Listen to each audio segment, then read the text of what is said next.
We've all heard the story of Sun Wukong, the Monkey King, who journeyed west with his master and companions to fetch the sacred scriptures and achieve enlightenment. It's a classic tale of redemption, loyalty, and perseverance. But what if the story didn't end that way?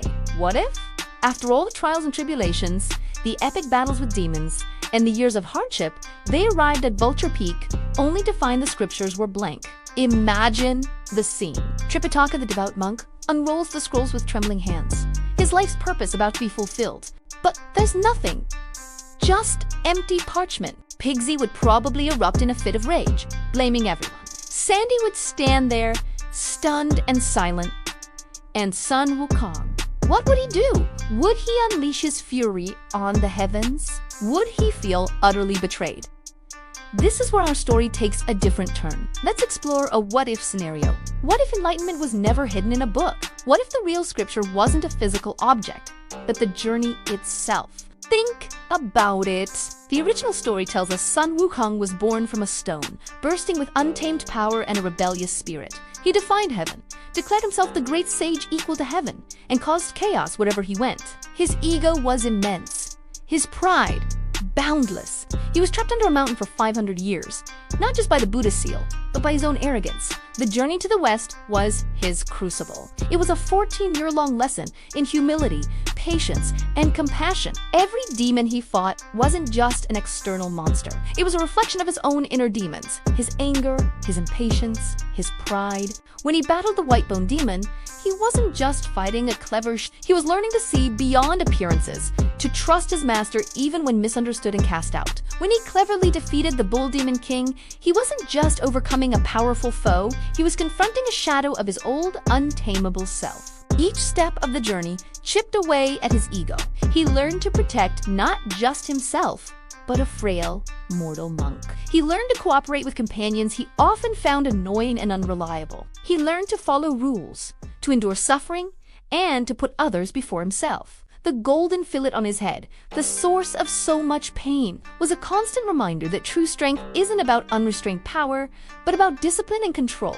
It forced him to listen, to obey, to think before acting. So let's go back to that moment at Vulture Peak, with the blank scrolls.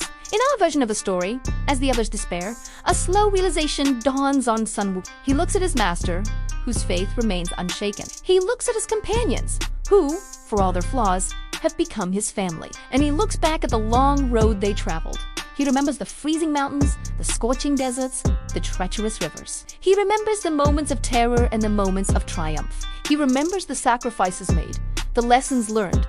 And in that moment, he understands. The scriptures weren't empty. They were filled with every single one of those experiences. The real enlightenment wasn't in the words on a page. It was in the transformation he underwent. The journey itself was the scripture, and he had been reading it with his own body and soul for 14 years. He didn't need a book to tell him how to be a Buddha. He had become one. In this telling, Buddhahood isn't a reward you receive at the end of a quest. It's the person you become along the way. Sun Wukong's true victory isn't obtaining a magical text. It's the moment he lets go of the need for one. It's the moment he realizes that all the power he ever sought was already inside him, just waiting to be refined by hardship and tempered by compassion.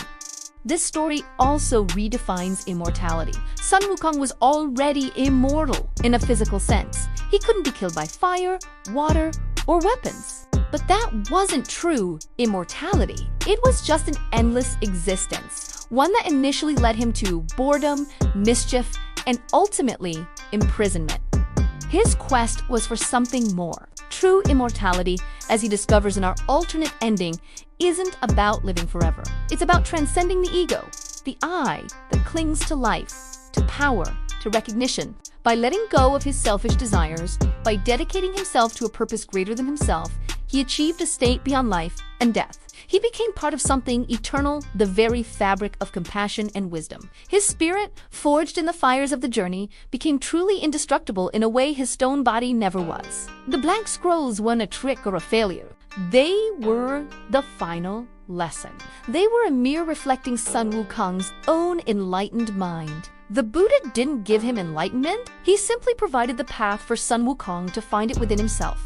This alternate ending doesn't diminish the original story. It celebrates its core theme in a new light. It suggests that the most profound truths are found in ancient texts or handed down from on high. They are discovered through living, through struggling, through connecting with others, and through the painful, beautiful process of Sun Wukong didn't need to read the sutras because he had lived them. He was the walking, breathing scripture. So, the next time you think about the Monkey King, perhaps consider this version.